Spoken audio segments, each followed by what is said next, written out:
And if you're not expecting it, or if you don't know what you're getting yourself into, then you might bounce right out of engineering right away. So when I was in college, when I was an engineering student, I remember working tirelessly towards many projects, especially for those group projects that you were given the whole semester to work on, but then for some reason you wait until, or I waited until the last week to start working on them, sometimes maybe the last couple of days. And after you start working on them, you realize why you were given a long time to work on them. And you start pulling all-nighters, or I started pulling all-nighters. I was working on those projects for 10, 12, 16 hours every single day, just focusing on meeting the deadline that was given by the professor. And I'm sure you went through something similar. You know, if you're not that great with time management, like I used to not be, then you probably went through something similar where you just pile up a lot of work towards the end of the semester or towards the end of the week, and then you just grind it out, pulling all-nighters and drinking a lot of energy drinks and just doing what you got to do in order to meet your deadline. Now, I must say that something similar happened when I was an engineer on the field a couple of years later, and I was working 10, 12 hours, sometimes 16 hours on a project. And we did that for a couple of months. And I must say that working very long hours and with a lot of stress, that does end up taking a toll on you. And I think that's why a lot of people don't do it for a long time. And if you do it for a long time, if you are watching this video and you've been working many hours for months, who knows, maybe even years, then I don't know how you do it. But I wanted to point one fact in this video, that the one thing that is going to determine whether or not you work long hours as an engineer is going to be deadlines, is going to be urgency. And I'm mentioning these two words because these two words are going to be some things that you're going to be hearing a lot when you're an engineer. Because when you are an engineer, your work, whether you are working on drawings or simulations or calculations, or whether you're testing a piece of equipment, whatever it is that you're doing, your output is going to be greatly helpful and it's going to be needed in order for the project to keep going.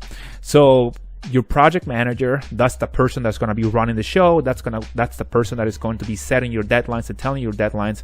That's the person that is the most concerned about meeting the schedule, because when you have a project manager, you are giving services or a product to another company, to a client, and the client has other clients to serve. For example, let's think of Tesla.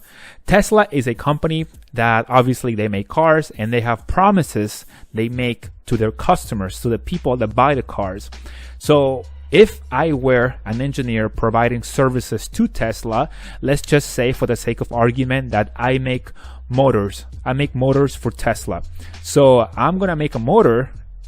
I need to provide that motor to Tesla so that Tesla can make their cars, so that those cars can get to the ultimate customers, who are the people that are going to be driving those cars. So if I'm late on providing those motors, which, believe it or not, a lot of times these big companies rely a lot on the smaller contractors or smaller companies to make very specific parts for their systems. And if one of those vendors or one of those small companies that are very specialized in one thing, if they are late or if they run into issues, that can put the whole project, the whole overall project, into a halt.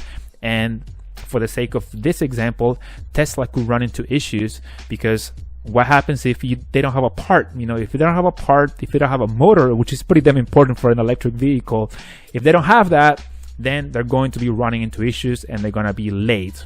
So it's very, very, very important in the engineering world to meet the deadlines and be urgent. And you're going to have to work long hours if you must meet certain deadlines set by your company. So that's what's going to determine whether or not you work long hours. So now, if you're someone that's on the field, you may already be familiar with everything that I'm saying and how the specific tasks that all the engineers do for a project, how much they are critical to the overall path of a certain project that you may be working on. So there's a lot of things that are very interconnected that I think that as engineers we may not be aware of, but every single thing that we do has a purpose. Every single part that we build or every single process that we involve ourselves in is going to have an impact down the road for the overall project. So I know that this whole talk is not as glamorous, it's not as, you don't think it's important now, but once you join the field, you're going to realize, shit, I have to work 12 hours in order to meet this deadline tomorrow,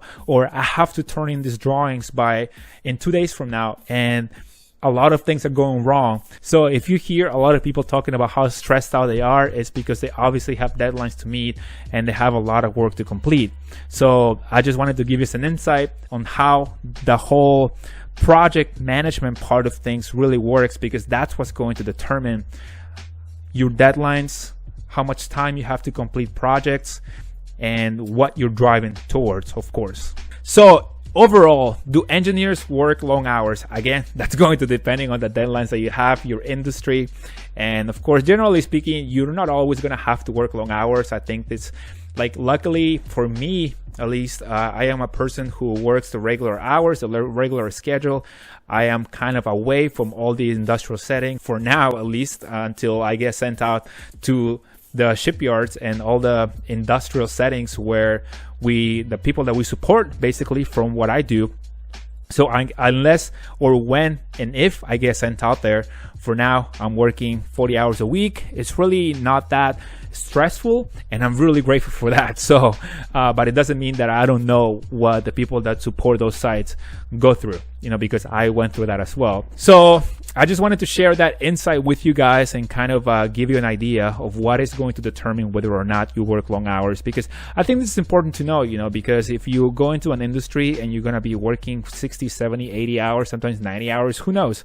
That may be very discouraging. And the first year, and if you're not expecting it, or if you don't know what you're getting yourself into, then you might bounce right out of engineering right away. So who knows? I just wanted to give you some insight and see how things work from the industry perspective, and let you know what's going to determine how many hours you work. Now, the amount of hours you work is obviously going to be up to you. It's going to be depending on many other things other than just, oh, you have to meet this deadline. You may have to work, I don't know, 12 hours one day, another like 16 hours another day. Maybe you work 6 hours another day. So who knows, just as long as you meet your deadlines.